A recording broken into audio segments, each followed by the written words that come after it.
Սևանա լճին նախորդ դարի ընթացքում պատուհասեցին ոչ միայն անխնաջր բացթողումները,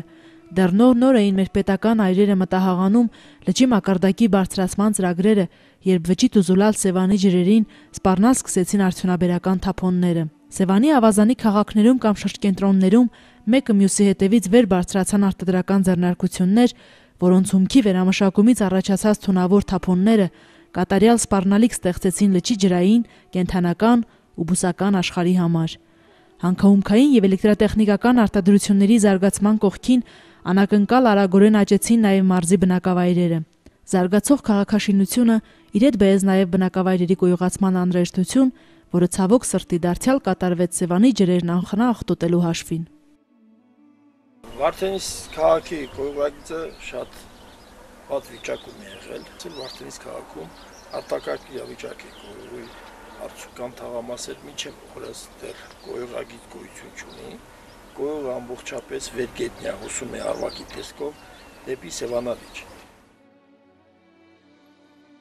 Հարցին արմատական լուծում տալու համար 1980-ական թվականներին պետության կողմից նախագծված եւ գործողության մեջ դրված շրջանաձև կոլեկտորի կառուցումն այդպես էլ մնաց անավարտ, կապված խորհրդային միության փլուզման հետ։ Ու թեև 18 տարի է ինչ արդյունաբերական թափոնների ձեռց է մնում Սևանը, սակայն հետխորհրդային բոլոր տարիների ընթացքում Մարտունի, Վարդենիս, Սևան, Ջերմուկ քաղաքների, Գեղարքունիքի մարզի գյուղական խոշոր բնակավայրերի եւ Սևանա լճի ափամերձ հանգստյան գոտիների գոյողաջրերը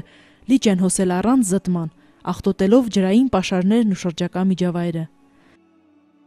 Շրջանաձև կոլեկտորի կառուցման գաղափարը շրջանառությունից դուրս եկավ դեռ 1991 թվականին տեղը զիջելով քաղաքային համայնքներում գոյողացման համակարգերի եւ մաքրման կայանների կառուցման ծրագրերին։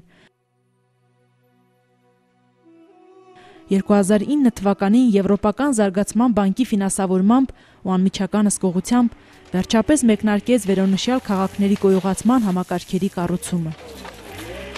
Ընդհանուր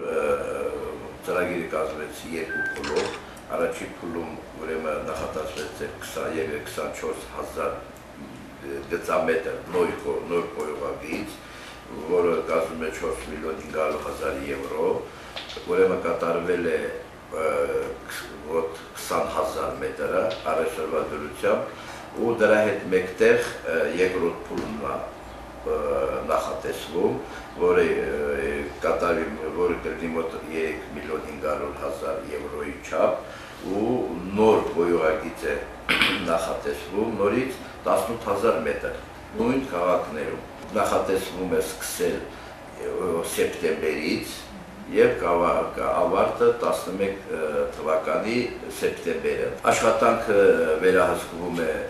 տեխնիկական մասը վերահսկվում է գերմանական ֆիլտր կազմակերպության կողմից։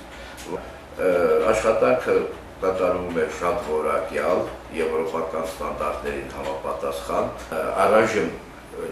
անավարտ է մաքրման կայանների նախագծերն ու նախահաշիվը։ Մաքրման կայանը կլինի Գավառում, Մարտունիում եւ Վարդենիսում։ Երեք քաղաքներ։ Մեխանիկական մաքրման կայանները նախատեսվում։ Հետագայում ծրագրեր կան, որ կարող է բիոլոգականի վերածվի։ Հավանական է, որ նոր ներդրում արվի,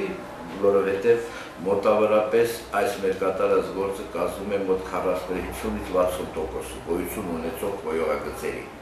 Մենք բանակցություններ ենք վարում հիմա բանկի հետ նաև, որպեսզի կարողանանք այն խոշոր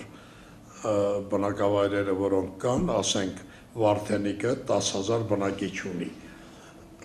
Իրոք այդտեղ պետք է լինի եւ ջրամատակարարում, եւ գոյողացում, եւ մաքրման կայաններ։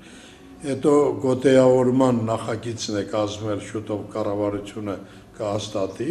կենտրոնական գոտու, այնտեղ նախանշվում են մաքրման կայանների մի քանի տարատեսակներ, շարժական, խորքային հորեր, լճակներ, ընդհուպ մինչև ասինիզացիայի կետերի ստեղծում, տեղափոխում, մի խոսքով դրանք շատ լուրջ խնդիրներ։